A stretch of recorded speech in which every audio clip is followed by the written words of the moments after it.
Lorsqu'on parle des patrons en France, on parle d'une catégorie extrêmement peu nombreuse dans la population, puisqu'ils sont à peu près 5-6% de la population active. C'est un groupe qui est assez central dans la société française et dont on dit à la fois beaucoup de bien et beaucoup de mal. C'est que ce groupe est un groupe extrêmement divers. C'est même peut-être le groupe le plus divers dans la société française. Il y a un étirement extrêmement fort du point de vue à la fois social, du point de vue économique et du point de vue culturel entre le bas et le haut.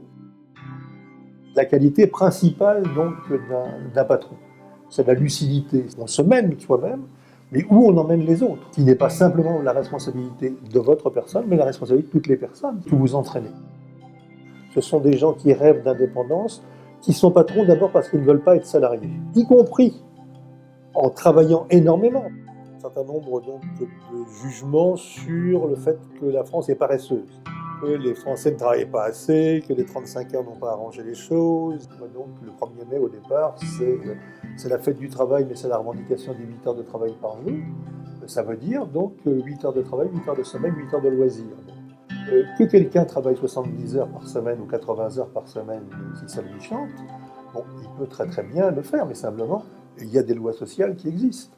Et ces lois sociales, elles existent plus ou moins bien respectées dans les différents pays. Le patron d'Alibaba, si lui veut effectivement travailler 70 heures par semaine, qu'il le fasse simplement. Donc, des travailleurs en Chine lui respectent de leurs droits, puisque du point de vue horaire de travail et du point de vue conditions de travail, je pense qu'il y a encore beaucoup de choses à faire en Chine.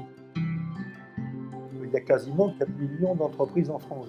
Mais des entreprises de plus de 500 salariés, vous en avez quelques milliers en France. Et puis vous avez à faire le top du top, c'est les patrons de grandes entreprises qui en sont propriétaires. Là, il y en a quelques-uns en France. C'est Dassault, c'est Bettencourt, c'est également bien entendu Arnaud, c'est Bolloré, c'est Pinault. Donc là, on a vu d'ailleurs la course aux dons pour Notre-Dame. Pinault a donné 100 millions, Arnaud a donné 200 millions, etc. Et donc là aussi, il y avait une espèce, en quelque sorte, de concurrence mécénale pour montrer justement à la fois sa puissance de don et également sa sollicitude vis-à-vis d'un monument symbolisant la France. La plupart des patrons français sont d'origine française, et malgré tout, les grandes entreprises françaises, elles sont localisées en France. C'est vrai que les grands patrons sont rarement donc, des gens qui sont non diplômés. Les patrons du CAC 40, vous devez avoir un seul, le patron de Ricard, justement. L'une des caractéristiques aussi de l'Allemagne, c'est que vous avez beaucoup plus de promotion interne, ce qui est relativement rare en France. D'où viennent les grands patrons? Ils viennent essentiellement de l'ENA. Et puis vous avez également HEC, les écoles de commerce. La manière de repérer les cadres et de repérer les futurs patrons qui est fait par le corps d'origine, qui est un corps d'État, même qui a changé, qui est ouvert à l'économie mondiale. Vous avez beaucoup de ce qu'on appelle des X-mines, Polytechnique et mines, qui sont à la tête d'entreprises françaises.